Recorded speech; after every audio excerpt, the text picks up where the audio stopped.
की जय। बड़े पुरुषोत्तम महात्मा की जय।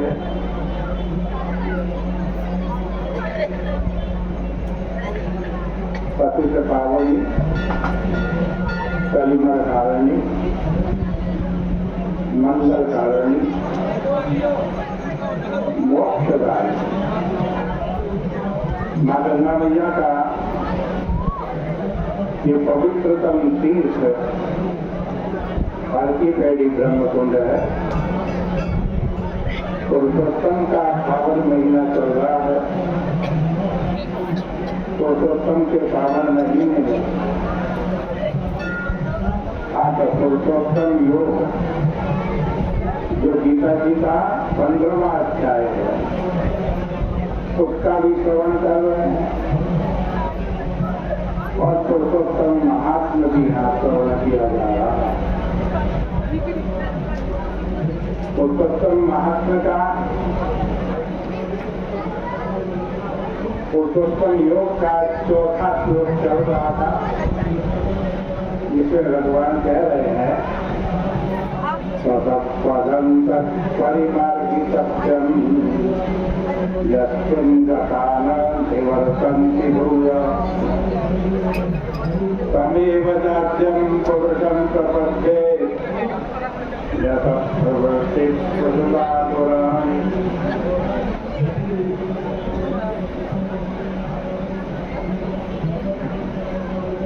कहा कि पहले तो वैराग्य उत्पन्न करो, असंग के शस्त्र से संसार की आसक्ति को काट दो और फिर तत्पदम परिमार्गितव्यम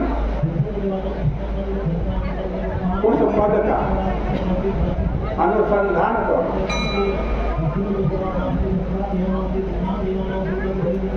उसको ढूंढो। अगर तुम अपनी बुद्धि का उपयोग करते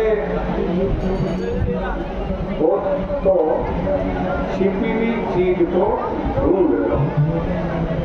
भगवान छिपा हुआ है आपके पास ही सामने है लेकिन छिपा हुआ है, ढूंढना पड़ेगा। इसी संसार में भगवान छिपा हुआ है।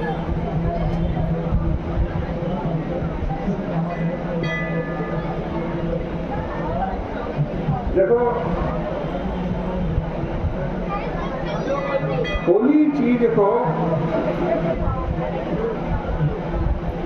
यदि तुमने देख लिया जान लिया जो सामने ही है, ये कौन सी बड़ी बात है। सामने रखी चीज तो कोई भी देख सकता। अकलमंदी किसमें जो छुपी हुई चीज है उसको खोजना।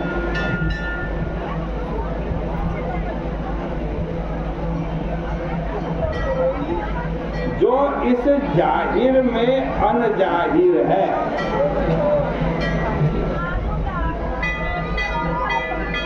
मतलब जो आपको दिख रहा है उसी में जो छिपी हुई चीज है, जो इस नाम रूप में अनाम रूप है, जो इस क्रिया में निष्क्रिय है, जो इस गुण में निर्गुण है, जो इस सधर्म में निर्धर्म है, जो इस विशेष में निर्विशेष है, उस वस्तु को ढूंढ करके ले आओ। तो माने कि हाँ तुमने बहुत दूर की वस्तु पाली, परमात्मा को पा लिया। श्री रामानुजाचार्य जी महाराज तथा पद का अर्थ करते हुए कहते हैं तथा असंगात हेतु। देखो एक बार वैराग्य होने के बाद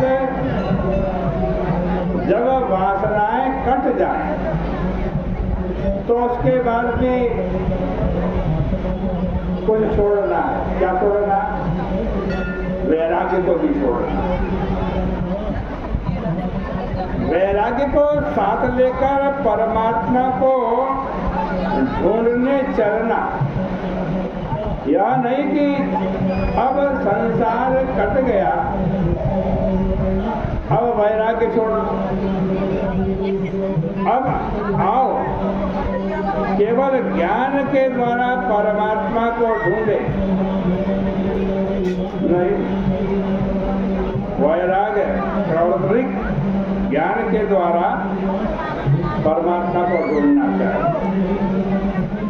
इसलिए तथा शब्द का प्रयोग करके यह बात बताई गई कि बाद में भी विषय की असंगता, भोग की असंगता होनी चाहिए। एक आचार्य कहते हैं तथा शब्द का अर्थ है असंग शस्त्रेण दृढ़ेन चित्वा, इस वासनामय संसार की जड़ राग द्वेष को वैराग्य के साथ काट कर तथा गुरुम उपसृत्य, उसके बाद क्या करें? गुरु की शरण में जाए और गुरु की शरण में जाकर तत्पदम परिपार्गितव्यम, श्रवण मनन आदि के द्वारा उस परमात्मा का अनुसंधान करना चाहिए। यदि परमात्मा ऐसी चीज होता या ऐसी जगह होता जिस चीज को इंद्रियों ने बहुत बार देखा है या जिस रास्ते से इंद्रियाएं बहुत बार गई हैं, तब तो हमारी इंद्रियाएं अपने आप ही परमात्मा के रास्ते चली जाती और उसे ढूंढ लेती, पहचान निकालती। लेकिन इंद्रियों से जिसका प्रत्यक्ष होता है, शब्द, स्पर्श,